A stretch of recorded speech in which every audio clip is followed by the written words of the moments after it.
Welcome to the FEG Insight Bridge. This is Greg Dowling, Head of Research and CIO at FEG.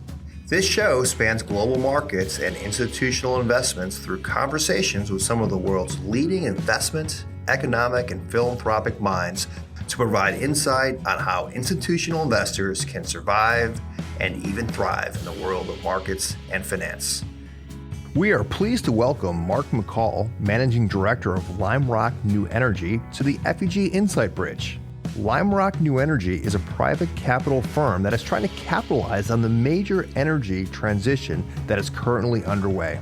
Prior to LimeRock, Mark was appointed by President Obama to serve as the Executive Director of the Loans Programs Office of the Department of Energy. In that role, he was responsible for loans covering $30 billion of clean energy technology. In our conversation today, you will hear about the megatrend towards renewables, what technology investments are required along the way, how the government will be involved, and how traditional energy fits into that equation. Mark, welcome to the FEG Insight Bridge. Greg, thanks. It's great to be here. Would you mind briefly introducing yourself and LimeRock? Sure. I'm Mark McCall. I helped start LimeRock back in 1998. LimeRock is a private equity firm. We started with 5 people and a $100 million first fund. Today, I think have about 250 people, and we've raised 13 funds for $9 billion. And all of that has been in energy. You know, the principal fund group, LimeRock Partners, has been a growth equity investor in energy, throughout that period. Now, you took a detour, right? You were at LimeRock for a while, and then you went from kind of private to the public sector. Tell us about that. Yeah, that's an interesting story. So in 2015, I'd been at LimeRock for about 17 years, and I got a call from the U.S. Department of Energy. Secretary Moniz was looking for somebody to come run the clean energy technology investment program at the department. That's a $70 billion program. They had a $30 billion existing portfolio of investments to manage, and $40 billion that President Obama and the Secretary wanted to see put to work towards the end of the Obama administration. So I talked to my partners at LimeRock, and they said, that's a tremendous opportunity. You've got to go do that. So I headed down to Washington for the last couple of years of the Obama administration and ran that program. And I can tell you, it was just a tremendous time and place to be.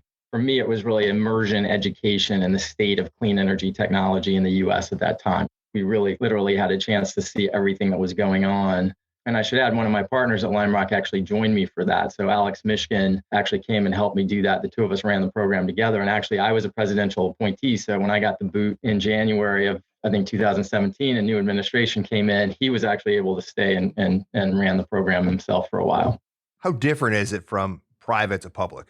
Oh, yeah, it's an interesting transition. In the private sector, a small group of people can make decisions and act fairly quickly. In the government, there's a lot more bureaucracy, a lot more that you have to go through.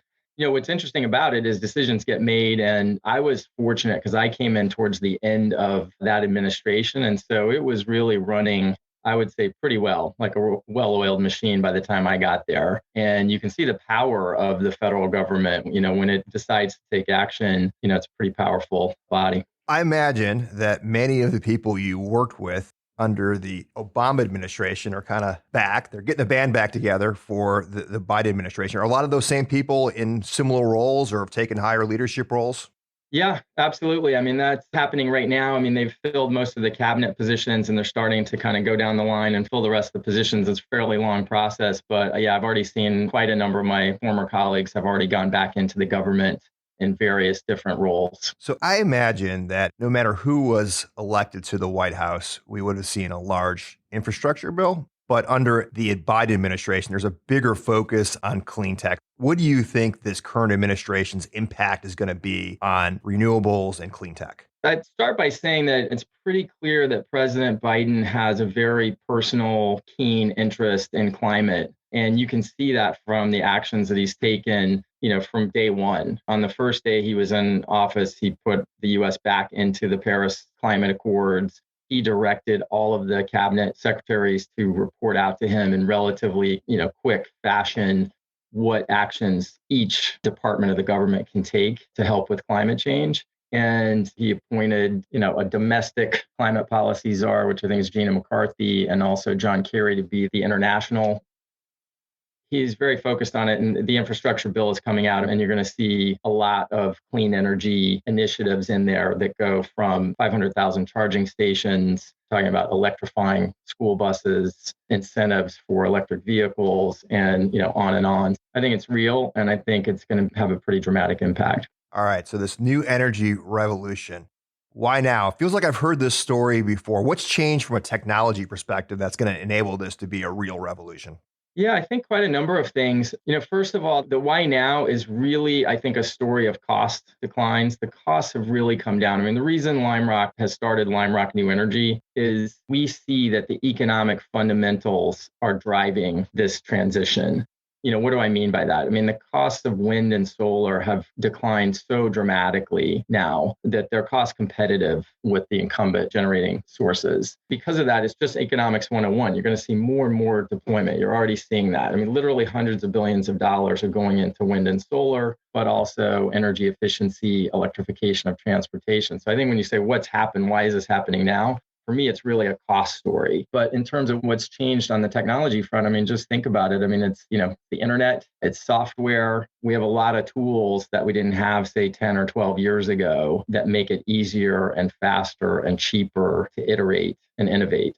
So when you say cheaper, these stand alone. There's no need for government subsidies to make it competitive with gas or any, oil or coal or anything. Yeah, I think that's where a lot of people maybe are stuck in kind of a 2015 kind of mindset, because the government subsidies have been there and they've actually done the job that they intended to do, which is to drive the economics. Whereas before you could tell a story that, well, these things are only working because of the subsidies. That's no longer true. I mean, they're actually undercutting without subsidies fossil fuels. And you can see that in the deployment numbers, right? I mean, 2/3 of all the new generating capacity that's been deployed in the US over the last 4 or 5 years has been from renewables. And I think in 2020, they're projecting it's going to be about 80% from renewables. So what is the role that carbon is going to play? So what is the role fossil fuels such as natural gas or oil are going to play in this energy transition? It feels like we're not there quite yet. Right. I would use the analogy of the aircraft carrier. Think about that as the global economy. It's built up a lot of momentum in one direction, and it's capable of turning around and going a different direction. And that is happening, and it's going to happen, but it's not going to happen very quickly. You've started to see those changes, but, just look at the installed base of, people talk a lot about electric vehicles, right? But the reality is the fleet of existing vehicles that's out there that's going to be there for the next 12, 15 years, it's 1 billion internal combustion vehicles on the road today. So that's just one example. Natural gas, especially, I feel like that's the one I hear the most about, is like, that's definitely going to have a role, but some of the other maybe dirtier fossil fuels like coal are almost already being phased out. Is that true? Yeah, absolutely. Particularly in the US. Coal is definitely on a rapid decline, and natural gas has, for the most part, been taking share from coal. But now what you're seeing is renewables are sort of taking share from both, or at least they're the replacement. What you have in the US is a replacement cycle. A lot of the generating capacity is reaching end of life. And so as that goes offline and you have to replace it, typically it's being replaced with whatever's cheapest. And that's why you're seeing, so much of it's being replaced by renewables. Globally, it's a little bit of a different story. I mean, each country is using whatever is cheapest in its own country. And so the countries that have a lot of coal are still using it, still building coal plants. But we see the same dynamic happening globally, which is renewables are getting cheaper and cheaper, and they're starting to eat into that share on a global basis. And that's just going to continue. You have a situation where you have a region and maybe there's a mix of solar and wind, and maybe you have a little bit of natural gas. It seems like we really need to re-engineer the grid to make all of this happen, and that maybe batteries are also the missing link. So can you talk a little bit about sort of grid and having all these different energy sources going through it, and then also storage? Sure. Grid modernization is near and dear to our hearts at Lime Rock New Energy. I mean, that's one of our very first investment that we've made is in that sphere. And the reason is when you think about the electric grid, it was basically designed for a past era, right? It was designed for a different paradigm, which was where you had power that was flowing only in one direction from very large generating stations, say a coal plant or a nuclear plant, flowing in one direction to the city. And today, that's just no longer the case. Now you have solar and wind distributed on the grid. You've got rooftop solar. And in all of those cases, now the power has to be able to flow in two directions. And the grid's really just not designed for that. So, the first company that we invested in is a company called SmartWires. Their solution is a smart valve, which basically goes on the system and allows the grid operator to respond to that distributed generation and move power on the grid in real time, right? And that's a problem that is new and is only going to increase as you have more renewables come on the grid, because renewables, as we know, are intermittent. Sun doesn't shine all the time, the wind doesn't blow all the time. So those power sources are constantly sort of going up and down throughout the day. But this product gives the grid operator the ability to respond to that in real time and move the power around on the grid. So grids have to be completely rebuilt across the US. And how big of an opportunity is this? Seems like this is going to be a massive multi-year type of project. Yeah, absolutely. And the issue is it's difficult to do new transmission, clearly. That's one of the other things that we like about this company is that it allows the grid operators, instead of building new transmission, when they've got an overloaded line or they've got congestion, instead of building new transmission, they can simply reroute the power. And I'd add something else to that, which is, one of the issues that you see is when you have line congestion, the first thing that usually gets curtailed or turned off is the renewable generation, because it's the cheapest to turn down, even though that's not what you want from a climate perspective. And so one of the things that we like on the climate side from this technology is simply the fact that it allows the renewables to continue to generate, and they just solve the problem by rerouting the power. You mentioned that the sun doesn't always shine. That is a very true statement. This stuff is intermittent. So what do you do in terms of storage? It seems like that's really the missing link here. Yeah, I think you're exactly right, Greg. There's been a lot of focus on storage, and right now, kind of state of the art is battery technology, and the focus has been on relatively short duration, so the 4-hour market. And that's really a function of people coming home at the end of the day and, turning on their lights and turning on their air conditioners, and how can you extend, so you've been generating renewables, let's say throughout the day, particularly solar in California. How can you extend that through the evening hours, those kind of peak hours? And so that's a 4-hour window. And they've actually gotten to where they can do that pretty effectively with battery technology. But the real issue going forward is, you have periods of weeks where it's just cloudy or the wind dies down. And so, we're talking about trying to increase the share of renewables, all the way up to, people are talking about we want 100% renewables, but you can't get to that point without a long duration storage solution. And we just don't have that right now. So that's one of the things we look at. We're constantly talking to companies that are working to solve that problem. And there are, quite a number of interesting solutions that are in the works, but we don't have it yet. But when you say that's the missing link, I agree. I mean, I think that's, there are a number of issues that have to be solved. This energy transition is creating new problems and new issues that have to be solved and bottlenecks. And that's really what Lime Rock New Energy is focused on, is what are the companies that are solving these problems today? And, we see a lot of opportunities there. All right, share with us some of those new technologies on the battery side. I think listeners would kind of find it interesting to hear what kind of novel approaches people are taking. Yeah, so it's less on the batteries. There are, battery technologies that can operate for, much longer than 4 hours. So we talk about flow batteries, but I was actually talking about sort of longer duration solutions. And so there, people know about pump storage, where you pump the water up the hill into a reservoir, and then when you want to release the power, you let it come back down. There's compressed air, which is a similar idea of where you're compressing the air into, say a large cavern and then releasing it when you need it to turn the turbines. But in all of these cases, the issue is what's the efficiency? What's kind of the round trip efficiency of that technology? We're seeing people that are just essentially working to get those efficiencies up using kind of novel and innovative ways, but still it's a pretty big challenge.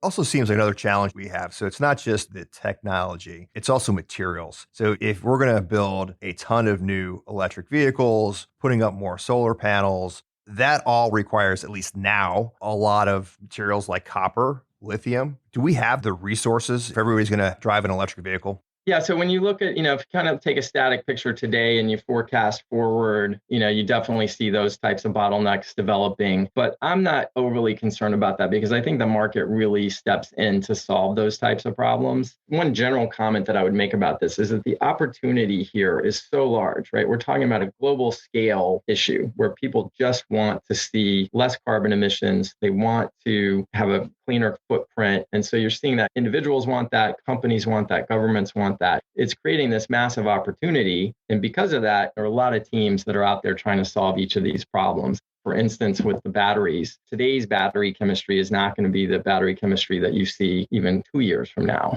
It's evolving that rapidly. And so wherever there's a situation where we're using too much of one thing, they're either going to produce more of it or they're going to change the chemistry to use less of it. And we see that. Can you do that? You always talk about the monopoly China has on some of the rare earths that are kind of key components. Have we figured out how to use less of those or recycle or get new supply? What are we going to do about those key ingredients? Yeah, all of those things. I mean, there are teams that are out there working to source rare earths from places other than China. There are people that are working on using less of those rare earths. There's definitely recycling teams that are in place that are getting a lot of attention. So all of those things collectively are going to address those issues. So it feels like, if you think about the tech boom or railroads, you tend to make more money on the picks and shovels approach than investing in the railroad themselves. So what are some of the less obvious industries and service providers that you're looking at that you think are going to be great investment opportunities, but may not be as sexy as the front page solar panel or wind turbine? That's a great point that you're making. And that's sort of the point of view that we're taking. I mean, we're looking for companies that are solving the problems today.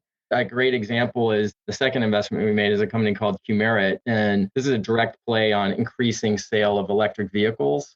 The play is essentially you're going to need a lot of electric vehicle chargers installed in people's homes. 2/3 to 3/4 of the people that buy an electric vehicle want to have a home charging option. So they want to have a charger installed in their garage.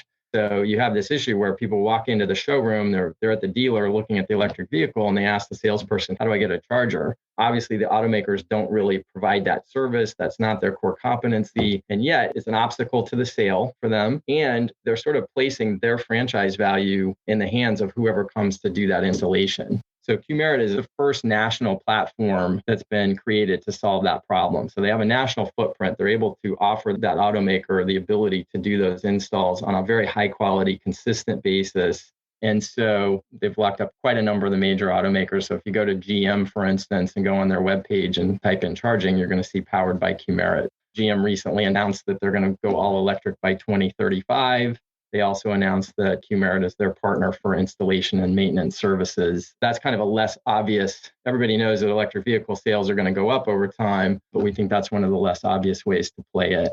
And the other thing I would just add is it's sort of technology neutral. I mean, one of the things we're trying not to take a lot of technology risk in our portfolio. We're looking for the later stage companies that have already gotten over the technology hump. But in the case of Qmerit, they're not part of the technology war of the charger manufacturers. They're just going to install where the customer wants. Related question. I have always wondered, what are we going to do with gas stations? I know they are increasing the range of most electric vehicles, but if everybody has electric vehicles and we're driving them for our vacations to the beach, and I think of all the truck fleets that are out there, it takes a long time to recharge. It's a lot longer than it takes to fill up your tank at a gas station. We have infrastructure at gas stations, and they're everywhere. What are we going to do with electric chargers when everybody is driving and they're driving past their range? That's a great point. I've actually thought about that myself. You were talking about we're all going to be driving our cars. I think that over time, you're going to see much more autonomous driving. So the Uber or the car is going to come and pick you up. But the question is, where do those cars go to recharge, and where do they go when they're not in use? Maybe gas stations get repurposed as kind of little mass charging areas for your autonomous cars. It'll charge, and you can go get your Slurpee and roller dog. And I'm saying that they go there. They're going to come pick you up at your house, take you wherever you want to go. They go there to rest when they're not busy. Well, what if I want a roller dog and a 36-ounce big Slurpee? I guess I could go there anyway. Have it delivered. That's right. We'll have it delivered. It seems like everybody is green these days. And I think that's a really good thing. I mean, I think there's just general awareness of the need to be a little bit more conscious of how we consume energy. But then when it gets down to like where you're going to put a wind turbine or even natural gas, which is a lot cleaner than coal, like if you think of like the Northeast, it's really hard to get anything done up there. How do we actually do this where people love this stuff, but just, not in my backyard? Yeah, I would say two answers to that. One, for the Northeast, I think you're going to start to see pretty quickly here and pretty dramatically offshore wind as a solution for how to get clean power into the Northeast, because there's a huge wind resource not far off the coast on the Northeast. And there are already projects that are being permitted and approved to do that. And it's an economic engine. All the states along the coast here are looking for that as a job creation function. And it makes a lot of sense because, to your point, you're not going to be able to build new generation in these highly populated areas. You're not going to get permission to get new natural gas lines in there. They've already made that fairly clear, but it's not that difficult to run new generating capacity into those existing grids. You're going to see that. And I would also say distributed generation. I mean, you're going to see much more rooftop solar. It's going to become fairly common for people to have their own. Instead of having a generator, you're likely to have a battery in your garage that ties into your rooftop solar. Technology is going to advance, and the economics, again, the costs are going to come down to the point where it's an economically rational thing for you to do. We've talked a lot about wind and solar. I keep hearing about smart nuclear as being an option for people. Is that not at all plausible just because the connotation that nuclear has? The technology is advancing. I mean, they're working on small modular reactors, and that technology is certainly advancing. It sort of makes it cheaper, safer, easier to deploy. But at the same time, you have this backlash. After Fukushima, people are nervous about nuclear. There's still the nuclear waste issue. What do we do with the waste? And so there are definitely headwinds on the nuclear side. It just takes a long time. The program that I was running, we had a nuclear program, and we were backing the first new nuclear facility in the US in 30 years, Plant Vogtle in Georgia. That program was designed to do things that hadn't been done before, to help get them started, to start getting the cost down so that the market could take over and do more of it.